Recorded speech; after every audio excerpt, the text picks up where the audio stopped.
I have a guest. Pastor David Smith is here. Hello. And he's going to read a book to us. We don't want to be too close because we're keeping our distance. But anyway, so he's going to read us a book. And it's all yours. Thank you, Mrs. Berard. So Curious George goes to the hospital. I hope that none of you or any of your family members have to go to the hospital. But it's a very appropriate book for such a time as this. And this is a vintage book. This is from Scholastic Books. I probably had this when I was your age. It was from 1966. It's written by Margaret and H.A. Ray. So I hope that you enjoy this wonderful story about Curious George. This is George. He lived with his friend, the man with the yellow hat. He was a good little monkey, and he was always curious. Today, George was curious about the big box on the man's desk. What could be in it? George could not resist. He simply had to open it. It was full of funny little pieces of all sorts of shapes and all sorts of colors. George took one out. It looked like a piece of candy. Maybe it was candy. Maybe he could eat it. George put the piece in his mouth, and before he knew it, he had swallowed it. A while later, the man with the yellow hat came home. "Why, George," he said, "I see you have already opened the box with the jigsaw puzzle. It was supposed to be a surprise for you. Well, let's get to work on it." Finally, the puzzle was finished. Well, almost finished. One piece was missing. I wonder where that piece is. The man looked for it everywhere, but he could not find it. "That's strange," he said. "It's a brand new puzzle. Well, it cannot be helped. Maybe we'll find it in the morning. Let's go to bed now, George." The next morning, George did not feel well. He had a tummy ache, and he didn't want to eat his breakfast. The man was worried. He went to the telephone and called Dr. Baker. "I'll be over as soon as I can," said the doctor. First, Dr. Baker looked down at George's throat and felt his tummy.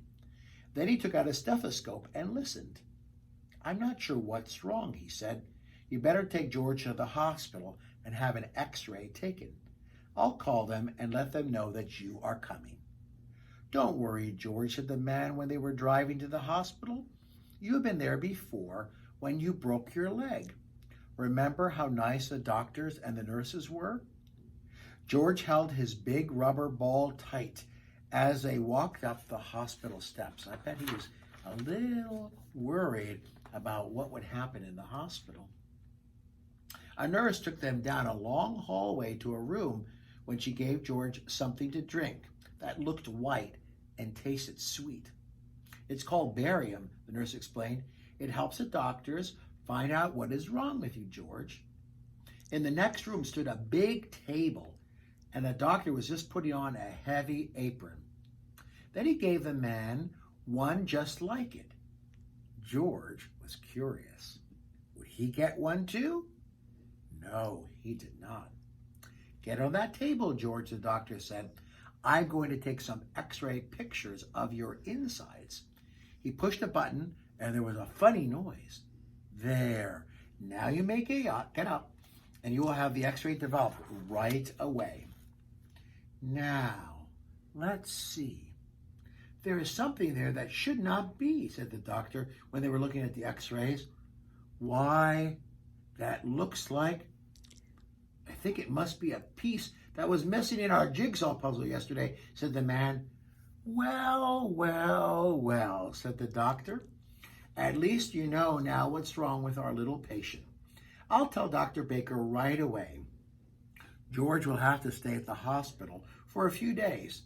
They'll put a tube down his throat and get the piece out. It's only a small operation. I'll call a nurse and have her take you to the admitting office." Many people were waiting outside the office. George had to wait too. "Look, Betsy," the woman said next to her little girl. "There is Curious George." Betsy looked up for a moment, but she did not even smile. Betsy had never been to a hospital before, and she was scared. Finally, it was George's turn. A pretty young nurse took him to the next room. My, how many rooms and how many nurses there were. One nurse wrote down a lot of things about George, his name and his address and what was wrong with him. Another nurse put a bracelet around his wrist. It has your name on it, George, she said, so that everybody knows who you are. Then a pretty young nurse came back. My name is Carol, she said. I'm going to take you to your room now. We call it the children's ward and put you to bed. There'll be lots of children to keep you company. Wow. And so it was. There were a lot of children in the room. They were up and down and around. Others were in their beds with a doctor and a nurse looking after them. Dave was having a blood transfusion. Steve had his leg bandaged and sitting in a go-kart. Betsy was in bed, looking sad. George got the bed next to Betsy. Wow, look at all of those children in that hospital. George was glad when he was in bed at last. His tummy was hurting again. The man sat with him for a while. Now I have to leave you, George, he finally said. I'll be back first thing in the morning when they take you to the operating room. Nurse Carol will tuck you in when it's time to go to sleep. Then he left. George just sat there and cried. As he had promised, the man was back early the next morning. The nurses were keeping George very busy. One nurse was taking his temperature, one was taking his blood pressure, one was giving him a pill to make you sleepy, George, she said, and one was getting him ready to give him a shot. It's going to hurt, George, she said, but only for a moment. She took his arm, and George let out a scream. But the needle hasn't touched you yet, she said, laughing. There. Now it's done. That wasn't so bad, was it? No, it really was not. And anyway, now it was over. By the time the attendant came with a stretcher to wheel him to the operating room, George was getting sleepy. He tried hard to stay awake. He was curious about what would happen next. He could see a big table and bright lamps over it, and doctors and nurses all around, that caps on their heads and masks over their faces, and only their eyes were showing. One of the doctors winked at George and patted his head. It was Dr. Baker, who had been to the house when this all started. He looked funny with his mask on. And then George was fast asleep. When George woke up, he did not know what had happened. He did not know where he was. And then he saw Nurse Carol. It's all done, George, he said. They got the piece out, and in a day or two, you will be running around again.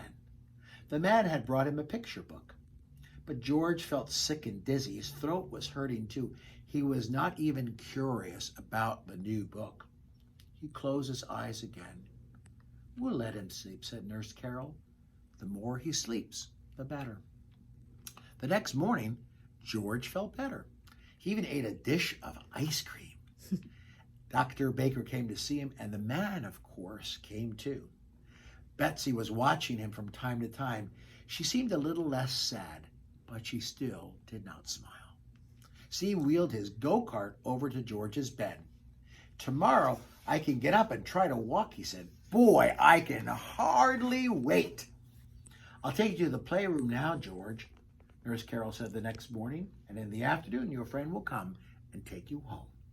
The playroom was filled with children. A lady was showing Betsy how to use finger paint.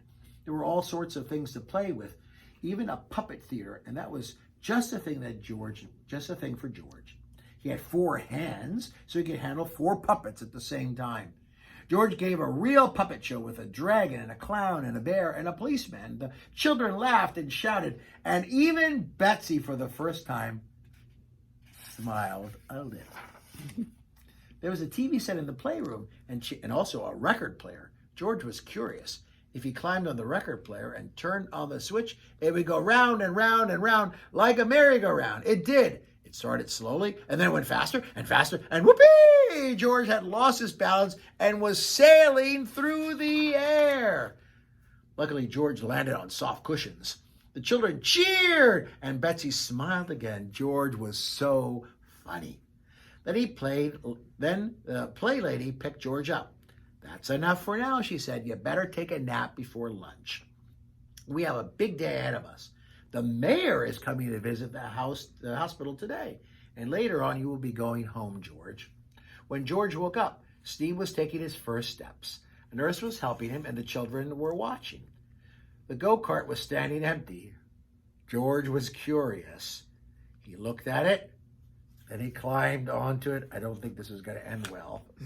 Then he grabbed the wheels, and then, while nobody was looking, he wheeled the go-kart right out of the room. George could make the go-kart go very fast. It was fun. Down the hall he went. By now, the nurse had noticed that he was gone and came running after him. George! George! She shouted. But George was too excited to listen. He wheeled around the corner and down the ramp to the floor below, where some men were busy pushing lunch carts, and lots of doctors and nurses were showing the mayor around. George tried to stop, but it was too late. Wham! The go-kart landed right in the middle of everything. Lunch carts tumbled. Spinach and scrambled eggs and strawberry jam were all over the floor. People fell over each other, and George was thrown out of the go-kart and landed in the mayor's arms. Oh, my goodness. What a mess it was. You broke all my dishes, someone cried. He ruined the go-kart, complained another. What will the mayor think of it, whispered someone else. And so it went. Suddenly, everybody looked up and listened. From above came happy laughter. And there stood Betsy, laughing and laughing and laughing. The children joined in, and then the mayor started laughing, and finally, everybody laughed. Everybody, that is, except George. Oh, sorry. Here we are. Betsy came running down the ramp, threw her arms around George, and kissed him. Don't be sad, George, she said. The whole thing was so funny. I never laughed so much in my life. I'm so glad you were in the hospital with me. Now the director of the hospital spoke. I'm sorry this happened, Mr. Mayor, he said, but I think we'll just clean up the mess and be done with it. George, he went on, you've made a terrible mess, but you also made our sad little Betsy happy again. That is more than any of us could have done. And now I see your friend has just come to take you home. So goodbye, George, and take good care of yourself. The children crowded around the windows, waving goodbye, when George and the man with the, what color hat? Yeah, that's right, yellow hat, were finally leaving the hospital. The car was turning into the driveway. Nurse Carol came running after them. Here's a little package that belongs to you, George, she called, but don't open it before you get home. Wonder what was in it. George was curious. Are you curious? I am. Well, who would not be? The moment he reached home, he ripped the paper off, tore open the box, and there was a piece of the puzzle that had caused all the trouble. How nice of the doctor to save it for us, said the man with the yellow hat. And now we can finish the puzzle. The end. Thanks for joining me. Be well. Bye-bye.